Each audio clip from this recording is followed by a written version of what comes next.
Pengamat sepak bola Tommy Welly alias Bung Towel menyoroti materi pemain timnas U23 Indonesia yang dibawa Indra Syafri ke Piala Asia U20 2025.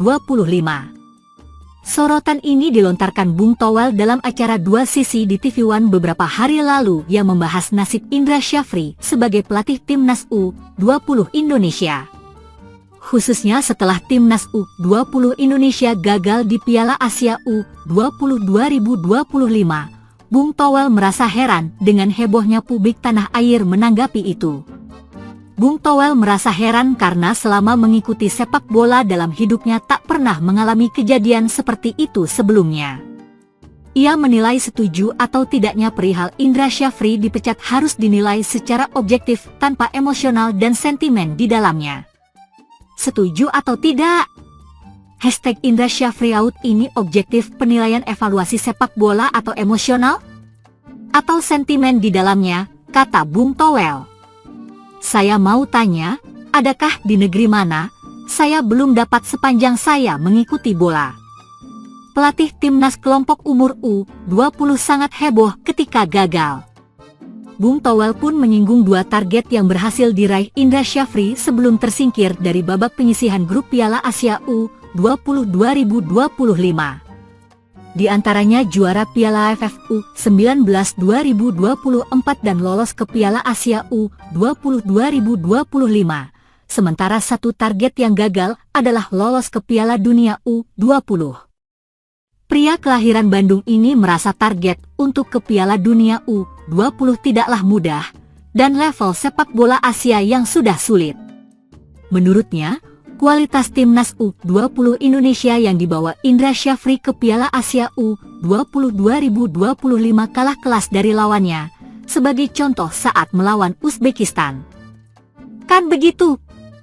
Kalau bicara target, juara AFF sudah, lolos Piala Asia sudah, yang nggak dapatkan lolos Piala Dunianya, artinya semifinal. Nggak gampang, ini level Asia. Artinya untuk level AFF, anak muda kita oke, kompetitif, dengan segala kekurangannya, dalam konteks pengembangan usia muda di negara kita. Cuma waktu masuk Asia, kita kalau menilai sepak bola harus it takes two to tango, misalnya contoh lawan Uzbekistan, kata Bung Towel. Pria berusia 53 tahun ini mengakui Uzbekistan tim yang tampil keren, setiap pemainnya sudah paham dengan tugas masing-masing. Bung Towel merasa Uzbekistan telah memperlihatkan identitas bermain mereka dan hal itu membuatnya sangat takjub. Bisa nggak nilai Uzbekistan mainnya? Menurut saya keren Uzbekistan itu, di luar kita punya kesalahan. Jadi apa? Katanya lagi. Saya mengamati cara mainnya, identitasnya kelihatan, cara mainnya kelihatan. Nomor 5, nomor 6, gelandang bertahan dan nomor 8-nya keren. Pegang bola, nggak dapat kita kalah, nomor 9 sama 10 kaptennya dan nomor 7 ngacak-ngacak depan, 2/2 strikernya, identitasnya sudah kelihatan bos. Disinilah Bung Towel menyinggung materi timnas U20 Indonesia dan terkesan memandang buruk materi pemain yang dibawa Indra Syafri. Ia sampai mempertanyakan siapa pelatih yang bisa membawa Indonesia menang atas Uzbekistan dengan materi pemain seperti itu. Artinya ditambah dengan statistik kita kalah kelas, jadi dalam aspek sepak bola kita kalah. Apakah kita tidak bisa menilai secara objektif, lalu Indra Syafri out? Sekarang saya tanya, pelatih mana yang bisa dengan materi seperti itu, mengalahkan Uzbekistan dengan materi seperti itu? Kan Uzbekistan atau negara Asia lainnya kan nggak tidur juga, jadi jangan nilai sepak bola itu, jadi kalau ada tim main, analisa juga lawannya, pungkasnya. Ketua Umum PSSI, Erick Thohir, memastikan bahwa pihaknya akan segera menaturalisasi 3 pemain untuk membela timnas Indonesia.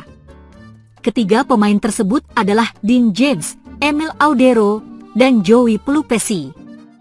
Kepastian itu disampaikan secara langsung oleh Erick Thohir dalam sesi jumpa pers bersama awak media di GBK Arena, Senayan, Jakarta Pusat, Sabtu, 22 Februari 2025. Erick Thohir mengaku senang ketiga pemain ini bersedia membela timnas Indonesia. Pemain pertama yang diumumkan Erick Thohir adalah Emil Audero. Kiper FC Palermo itu akhirnya mau membela timnas Indonesia. Emil Audero akan memperkuat kiper timnas Indonesia. Sebelumnya timnas Indonesia sudah mempunyai Martin Paes. Emil Audero sebelumnya sudah ditawarkan untuk membela timnas Indonesia.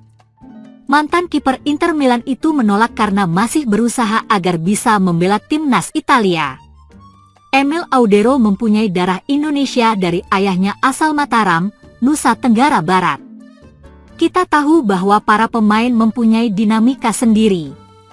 Alhamdulillah, setelah proses dan diskusi yang lama, Emil Audero bersedia membela timnas Indonesia, kata Erick Thohir. Nah, sekarang proses naturalisasi Emil Audero sudah baik sekali. Ini menjadi salah satu pilihan kami membuat kiper timnas Indonesia semakin kuat bersama Martin Paes, lanjutnya. Pemain kedua yang disebutkan Erick Thohir adalah Joey Pelupesi. Joey Pelupesi kini memperkuat klub kasta kedua Belgia, Lommel SK, dan berposisi gelandang tengah. Kata Erick Thohir, pelatih timnas Indonesia, Patrick Kluivert, membutuhkan pemain-pemain tambahan di lini tengah. Sejauh ini timnas Indonesia mempunyai Ivar Jenner, Nathan Kulain, Tom Haye, Ricky Kambuaya, dan Mark Klok. Nah, 5 pemain lini tengah di timnas Indonesia itu dinilai masih kurang. Hingga akhirnya hadir Joey Pelupesi. Selama ini kami mencoba ajak bicara dan akhirnya mau bergabung bersama timnas Indonesia, yakni Joey Pelupesi. Dia keturunan Maluku dan dia kapten di klubnya serta mempunyai pengalaman di Liga Inggris dan sekarang di Liga Belgia, kata Erick Thohir. Saya rasa dia akan mendukung lini tengah timnas Indonesia karena saat ini masih kurang. Pemain terakhir yang akan menjalani proses naturalisasi adalah Dean James. Dean James mempunyai darah Indonesia dari ibunya asal Surabaya, Jawa Timur. Pemain berposisi bek kiri itu kini memperkuat Go Ahead Eagles, klub kasta tertinggi di Belanda. Dia masih berusia 24 tahun. Pemain selanjutnya adalah Dean James yang bermain untuk Go Ahead Eagles. Dia bermain starter di sana. Kami harus menebalkan pemain di posisi bek sayap kiri, tutup Erick Thohir. Proses naturalisasi itu akan dikebut oleh PSSI. Tujuannya agar ketiga pemain itu bisa bermain saat timnas Indonesia melawan Australia dan Bahrain pada Maret 2025.